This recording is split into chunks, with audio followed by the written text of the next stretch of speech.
Focus donc sur l'ENETCOM, l'École nationale d'électronique de Sfax en Tunisie. L'école a été créée il y a 15 ans maintenant et l'établissement dispose d'un statut multidisciplinaire avec une capacité d'expertise couvrant un large spectre de domaines. Les enseignants y assurent une formation scientifique nécessaire au développement notamment des nouvelles technologies de l'information et de la communication. On va en apprendre un peu plus dans ce sujet de Wendiane Valentin Compaoré.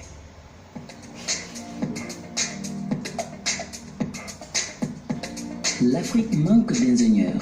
C'est le constat fait par la Fédération africaine des organisations d'ingénieurs qui estime que le continent dispose actuellement d'un ingénieur pour 10 000 habitants contre un pour environ 300 habitants en Europe. Cette situation est un frein constant à la croissance économique.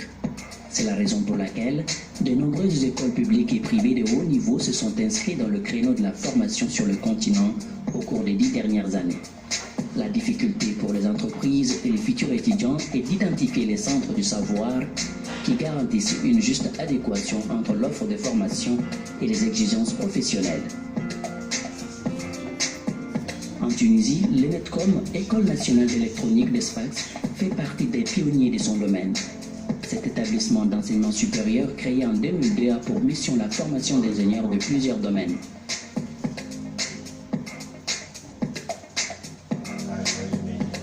Former des ingénieurs à la pointe de la technologie, c'est le credo de l'École nationale d'électronique, ENETCOM, située à Sfax, la deuxième plus grande ville de la Tunisie.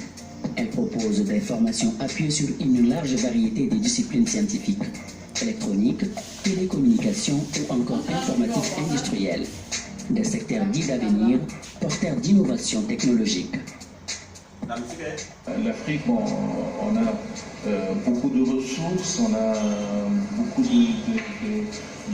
bonnes choses, mais l'Afrique maintenant, c'est un continent qui est en plein développement et vous savez que l'ingénieur, c'est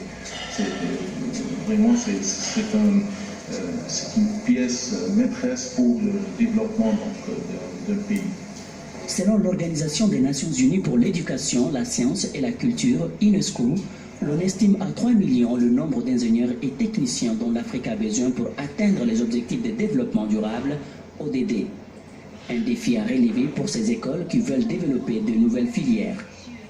Nous vivons maintenant dans une époque où on doit être ouvert à l'international, certainement. Donc le marché tunisien, comme vous le savez, c'est un marché assez restreint, donc on n'a pas le choix, donc on doit être ouvert à l'international, donc c'est un besoin, je vais dire, international. Et bien sûr, donc, le choix des spécialités, c'est un choix étudié, qui a été fait après une longue étude sur le besoin du marché. L'ENETCOM, c'est aussi des diplômés prêts à répondre aux grands défis technologiques du XXIe siècle. Ils sont dotés de compétences nécessaires à la conception de systèmes complexes, comme les systèmes embarqués, les circuits et systèmes microélectroniques, les réseaux télécoms, les réseaux informatiques, entre autres. Et pour ces futurs cadres, le choix de cette école d'ingénieurs n'est pas fortuit.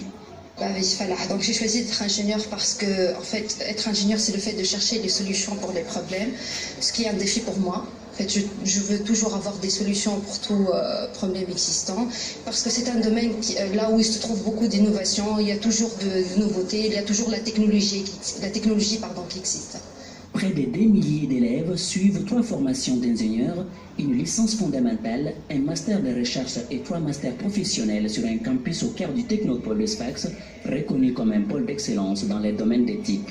Doté de moyens importants, d'équipements et de logiciels de pointe, l'école propose une pédagogie axée sur des projets innovants et s'appuie sur une forte collaboration avec le tissu industriel régional et national. Aussi, des modules sur le leadership y sont dispensés. La formation à l'École nationale d'ingénieurs et de télécommunications de Sfax, en fait, elle a été réformée.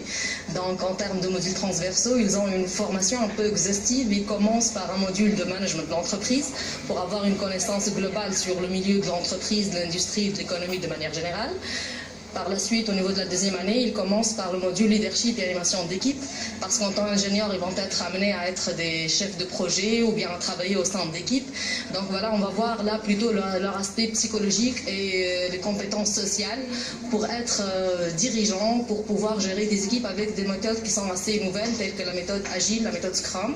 Selon la Banque africaine de développement, 12% des réserves pétrolières mondiales et plus de 95% des réserves des métaux se trouvent en Afrique. Il est donc important qu'un accent soit mis sur la formation dans les États africains. Les écoles d'ingénieurs qui se créent sur le continent sont polytechniques ou spécialisées avec des formations orientées vers la géologie, l'informatique et les statistiques, entre autres. L'ambition de ces centres de formation étant de doter le continent des ressources humaines de qualité pour une gestion optimale de son important potentiel en ressources naturelles.